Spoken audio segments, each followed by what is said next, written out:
Hello friends, कलोपासकच्या या भागात मी अलका आपलं सगळ्यांचं स्वागत करते। या भागात आपण हे सुंदरसं कॅन्डल होल्डर म्हणा किंवा दिवाळीची पंटी ठेवण्यासाठी असं आपण दिवाळीच्या पंट्या यात ठेवू शकतो किंवा कॅन्डल सुद्धा छान दिसेल, आपण ख्रिसमससाठी कॅन्डल होल्डर यात ठेव म्हणून याचा वापर करू शकतो। तर इतकं सुंदर कॅन्डल होल्डर करायला तुम्हाला खूपच आवडेल आणि खूप सोपं आहे अगदी, म्हणजे अगदी फॉर बिगिनर्स असल्यासारखं इतकं सुंदर कॅन्डल होल्डर आहे। तर मला वाटतं नक्की आवडेल तुम्हाला करायला आणि याचंच तुम्ही दिवाळीसाठी दिया स्टँड म्हणूनही वापरू शकता। तर असं हे मल्टीपर्पज सुंदरसं दिया होल्डर खूप आवडेल तुम्हाला करायला आणि कसं करायचं आपण बघू। अगदी सोपं आहे, फक्त 35 ग्रॅम लोकरीत झालेलं आहे, तरी ती लोकर मी जाड वापरली आहे म्हणून तुम्ही नॉर्मल लोकर वापरली तर याहूनही कमी लागेल। आणि याची जर तुम्ही रुंदी बघाल तर ती आहे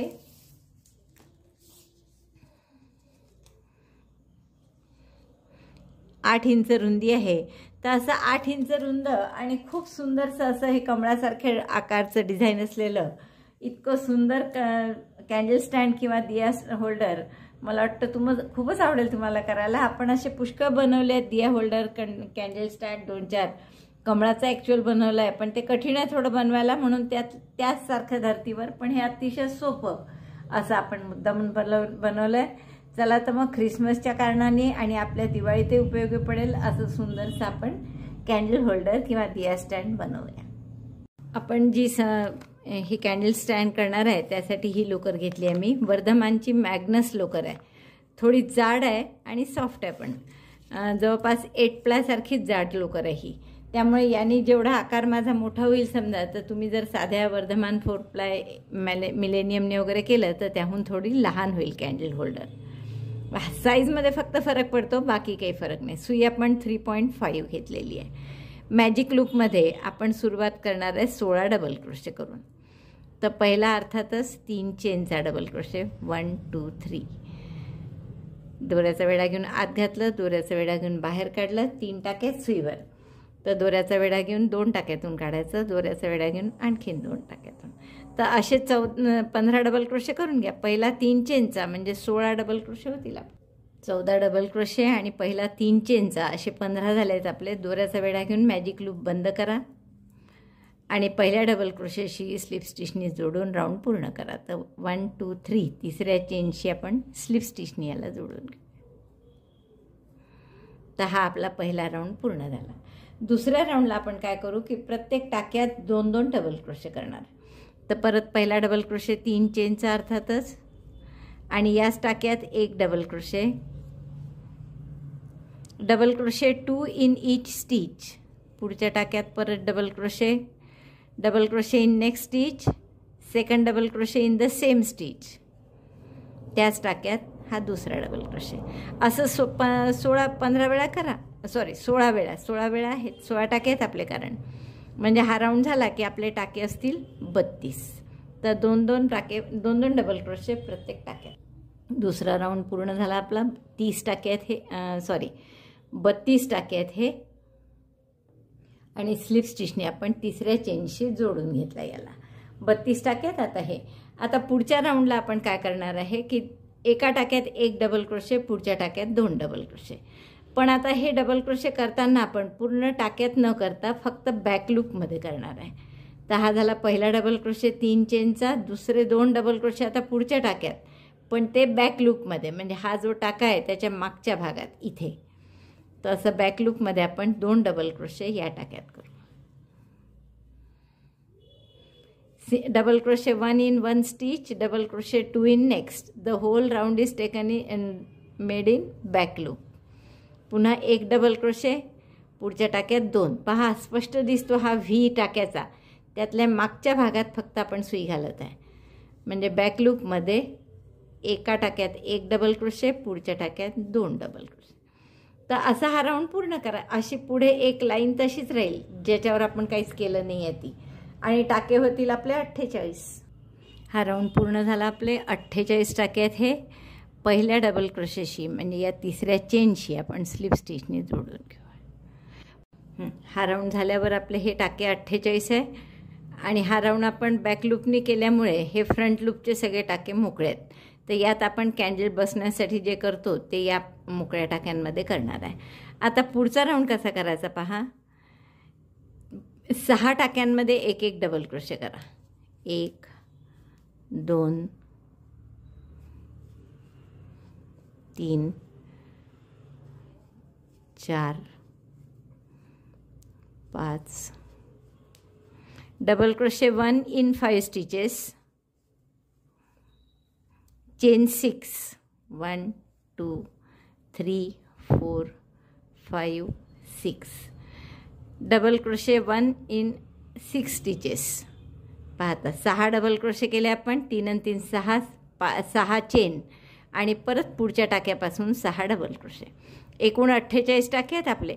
म्हणजे हे आपल्याला 8 वेळा करावं लागेल 6 डबल क्रोशे. 1 2 पुन्हा 6 डबल क्रोशे केले आपण. परत 6 चेन. 1 2 3 4 5 6 आणि परत पुढच्या टाक्यापासून 6 डबल क्रोशे. तर असा हा राऊंड पूर्ण करा. 6 double crochet 6 chain, 6 double crochet 6 chain. बघा आपलं इथपर्यंत झालेलं आहे. म्हणजे 7 हे 6 चेनचे गोल मिळाले आहेत आपल्याला लूप. शेवटचे 6 डबल क्रोशे केले आहेत मी. आता इथल्या 6 चेन मात्र व्हायच्या आहेत. 1 2 3 4 5 6 6 चेन केल्या आणि पहिल्या डबल क्रोशेशी म्हणजे या तिसऱ्या चेनशी स्लिप स्टिचने आपण जोडून घेऊ. तर असे आपल्याला 8 लूप मिळाले हे 6 चेनचे. तर आता इथे आपल्याला 8 पाकळ्या करायच्या आहेत आपल्या. आता पुढच्या राऊंडसाठी आपण काय करू, स्लिप स्टिच करत जा मधल्या टाक्यापर्यंत. म्हणजे हे 6 डबल क्रोशे जे आहेत आपले त्यापैकी मधल्या टाक्यापर्यंत आपण स्लिप स्टिच करू. आता 3 डबल क्रोशे इकडे आणि 3 इकडे सोडून मध्ये एक सिंगल क्रोशे करून घेऊ. बघा 2 स्लिप स्टिच केल्या आणि 3 डबल क्रोशे दोन्ही साईडला ठेवून मध्ये एक सिंगल क्रोशे केला. आता आपल्याला या 6 चेनच्या लूपमध्ये 6 डबल क्रोशे, एक 3 चेनची स्पेस आणि पुन्हा 6 डबल क्रोशे असं करायचं आहे. तर double crochet 6 in chain 6 loop. 1 2 3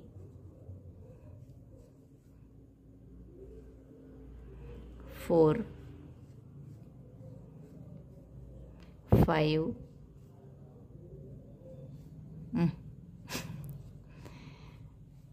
and 6. 6 double crochet केले. 3 चेन 1 2 3 आणि पुन्हा 6 डबल क्रोशे त्याच लूपमध्ये. Double crochet 1 6 double crochet in same loop. 6 double crochet 3 chain 6 double crochet असं आपण एक पाकळी तयार केली. आता ही जोडायची कुठे, तर यात 6 डबल क्रोशे आहे. यात 3 इकडे आणि 3 इकडे सोडून मधल्या गॅपमध्ये सुई घातली आपण. पहा टाक्यात नाही. आणि इथे एक सिंगल क्रोशे केलं. तर अशी ही एक पाकळी तयार झाली. आता अशीच इकडे करायची दुसरी. म्हणजे 6 double crochet 3 chain 6 double crochet आणि परत मग या मधल्या 3 डबल क्रोशे सोडून मधल्या जागेत एक सिंगल क्रोशे करायचा. 6 double crochet 6 chain 3 double crochet 6 in chain 6 loop. दुसऱ्याही पाकळीत आपण म्हणजे 6 चेनच्या लूपमध्ये 6 double crochet 3 chain 6 double crochet केले आणि मग सिंगल क्रोशे कुठे करणार, 3 डबल क्रोशे सोडून द्या. या 6 पैकी मधल्या जागेमध्ये आपण एक सिंगल क्रोशे करू. तर हे 2दा जसं झालं तसे 8 पाकळ्या आहेत आपल्या. तर 8 वेळा करावं लागेल रिपीट. आता आपला हा राऊंड पूर्ण झालेला आहे. 8 पाकळ्या पूर्ण करून झाल्यात. बघा मस्त दिसतंय ना. आता आपण इथे स्लिप स्टिचनी जोडून घेऊ. नेहमी आपण इथे 3 डबल क्रोशे सोडून मधल्या स्पेसमध्ये सिंगल क्रोशे करत असतो. तर तो केलेला आहे इथे. त्यामुळे इथे फक्त स्लिप स्टिच करू आपण. तर आपला हा राऊंड पूर्ण झाला. आता आपल्याला शेवटचा राऊंड करायचा आहे. तो फक्त सिंगल क्रोशेचा आहे. तर आपण प्रत्येक टाक्यात एक एक सिंगल क्रोशे करू. इथून पहिल्या टाक्यापासून सुरुवात करा. Single crochet 1 in each stitch. 2 3 4 5 आणि 6 डबल क्रोशेचे टाके होते, तर प्रत्येकात आपण एक एक सिंगल क्रोशे केला. आता ही 3 चेनची स्पेस आहे, तर इथे आपण काय करणार, 2 सिंगल क्रोशे, 1 2, मग 3 चेनचा पिको, 1 2 3, आणि परत पिकोसारखं आपण स्लिप स्टिचनी जोडू याला, आणि मग पुन्हा 2 सिंगल क्रोशे. 3 चेनच्या स्पेसमध्ये 2 सिंगल क्रोशे, 3 चेनचा पिको, 2 सिंगल क्रोशे. असं केल्यानंतर आपण परत पुढच्या 6 टाक्यांमध्ये एक एक सिंगल क्रोशे, 1 2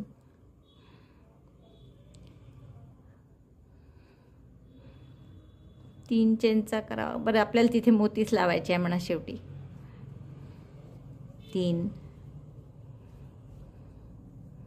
4 5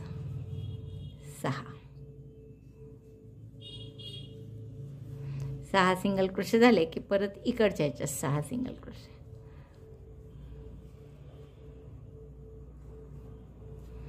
असा हा राऊंड पूर्ण करा. 6 सिंगल क्रोशे, या 3 चेनच्या गॅपमध्ये 2 सिंगल क्रोशे, 3 चेनचा पिको, 2 सिंगल क्रोशे, पुन्हा 6 सिंगल क्रोशे. तर अशा आपल्या 8ही पाकळ्या आपण पूर्ण करू. हे आपला राऊंड पूर्ण झाला आहे सिंगल क्रोशेचा, आणि काय मस्त दिसतं आहे पहा.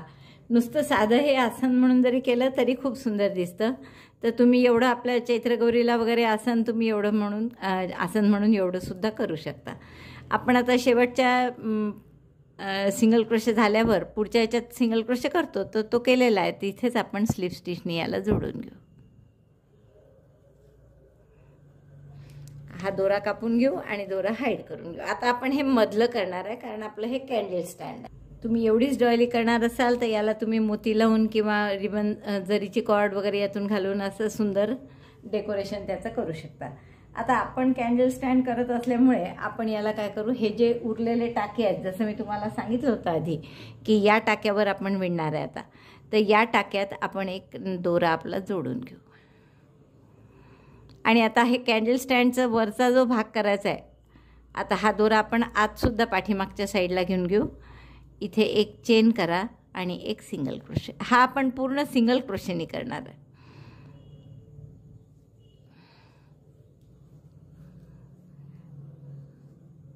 आता इथे टाके किती होते आपले, तुम्हाला आठवत असेल तर 16चा पहिला राऊंड होता आणि 32चा दुसरा. तर 32 टाके आहेत हे, तर 32 वेळा सिंगल क्रोशे आपल्याला करावं लागतील. तर मी हे सिंगल क्रोशेचा राऊंड पूर्ण करते आणि मग तुम्हाला दाखवते. Single crochet 32 times. असे प्रत्येक टाक्यात एक एक सिंगल क्रोशे करत जा, आणि 32 सिंगल क्रोशे झाले की आपल्याला स्लिप स्टिचनी त्याला जोडून घ्यायचं आहे. मग असा दुसरा राऊंड, तिसरा, जेवढे उंच हवं असेल तुम्हाला तेवढे राऊंड तुम्ही करू शकता. 31 सिंगल क्रोशे करून झाले आहेत आपले, आणि हा शेवटचा 32, आणि 32 सिंगल क्रोशे करून झाल्यावर पहिल्या सिंगल क्रोशेशी आपण स्लिप स्टिचनी जोडून घेऊ. आता असंच यावर परत एक चेन करून प्रत्येक टाक्यात सिंगल क्रोशे 32 वेळा असे आपण 3 राऊंड करू. आणखीन तुम्हाला हवं असेल आणखीन उंच तर तुम्ही 4 राऊंडसुद्धा करू शकता, किंवा तुम्हाला 4 जास्ती वाटले म्हणजे आणखीन 3 म्हणजे 4 होतील एकूण आपले, तर 4 किंवा 5 राऊंड पुरे होतात. 4 राऊंडच पुरे होतील बहुतेक. तर आपण हे असे सिंगल क्रोशेचे 4 राऊंड करून घेऊ. हे सुंदरसं आपलं कॅन्डल होल्डर तयार झालं आहे पहा. आणि जसं आपण याच्या आधी जे केले होते कॅन्डल होल्डर, त्यात आपण इथे डबल क्रोशेची ओळ केली होती एक, आणि मग सिंगल क्रोशेची. पण आपण पाहिलं की ते स्टिफ नाही राहत, असं लूज पडतं थोडं, म्हणून यावेळेस आपण ती एक सुधारणा केली आणि सगळे सिंगल क्रोशेच्या ओळी केल्या की जेणेकरून ते स्टिफ राहील. शिवाय ही लोकरही जाड आहे त्यामुळे यात छान स्टिफ राहतं. तर असं इतकं सुंदर हे कॅन्डल होल्डर तुम्हाला नक्कीच खूप आवडलं असेल. तुम्हाला हवं तर तुम्ही याला आणखीन असे मोत्यांनी डेकोरेटसुद्धा करू शकता. असं प्रत्येक जॉईंटपाशी मोती लावायचा विचार आहे माझा. तर तेवढे असे 8 मोती मी लावून घेईन. वाटलं तर तुम्ही टोकावरही छोटे मोती लावू शकता. तर असं डेकोरेट करा आणि खूपच मस्त दिसेल हे कॅन्डल होल्डर. मला वाटतं तुम्हाला खूप आवडेल. आवडलं असेल तर नक्की लाईक करा, शेअर करा आपल्या मित्रमैत्रिणींमध्ये. चॅनल अजूनही नसेल सबस्क्राईब केलं तर प्लीज चॅनल सबस्क्राईब करा. व्हिडिओ बघितल्याबद्दल धन्यवाद. थँक्यू. तर असे मोती मी लावून घेईन आणि मग पहिले पूर्ण कर.